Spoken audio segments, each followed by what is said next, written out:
कौन बनेगा नेता। नगर निगम के चुनाव पास आने वाले थे।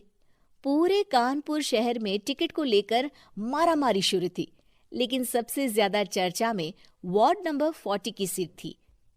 वो इसलिए क्योंकि इस बार वहां की सीट महिला के लिए आरक्षित थी। अब सवाल ये था कि चुनाव लड़ेगा कौन।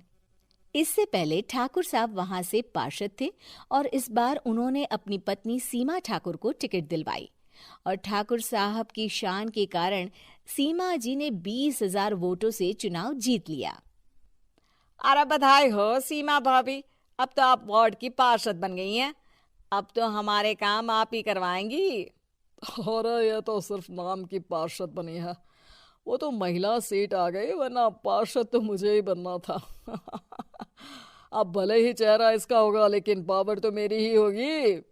अरे वाह भाई साहब, क्या दिमाग लगाया है आपने भी।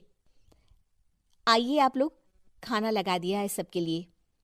सीमा जी पार्षद बन चुकी थीं, फिर भी उनकी एक ना चलती। सारे काम ठाकुर साहब खुद ही संभाल लेते और जहां जरूरत पड़ती वहां सीमा जी का अंगूठा लगवा लेते। सीमा जी ज्यादा पढ़ी लिखी भी नहीं थी। एक दिन ठाकुर साहब और सीमा एक प्रोग्राम में जाते हैं। अरे ठाकुर साहब, आप आ गए। ओहो, पार्षद मैडम भी आ गई हैं। स्वागत है आप दोनों का। लगता है हमारे पार्षद फंड का सही इस्तेमाल हो रहा है। चलिए अब उद्घाटन करते हैं। ये लीजिए ठाकुर साहब कैची, आप ही सबसे पहले प्रवेश कीजिए। सब लोग आगे निकल जाते हैं और सीमा जी पार्षद होने के बावजूद भी पीछे खड़ी रह जाती हैं।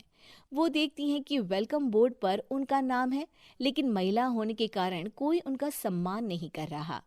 अगले दिन एक आदमी उनके घर आता है। अरे ठाकुर साहब नमस्कार। कल ना हम नोटिस किए कि हमारा घर तो अवैध है और नगर निगम वाले उसे तोड़ने आ रहे हैं। अरे कुछ कीजिए ना ठाकुर साहब। देखो भाई, मैं तो ज्यादा कुछ कर नहीं सकता, पर अगर तुम सबकी जेब गर्म कर दो तो कुछ हो सकता है। कुल मिलाकर 4 लाख लगेंगे। अरे 4 लाख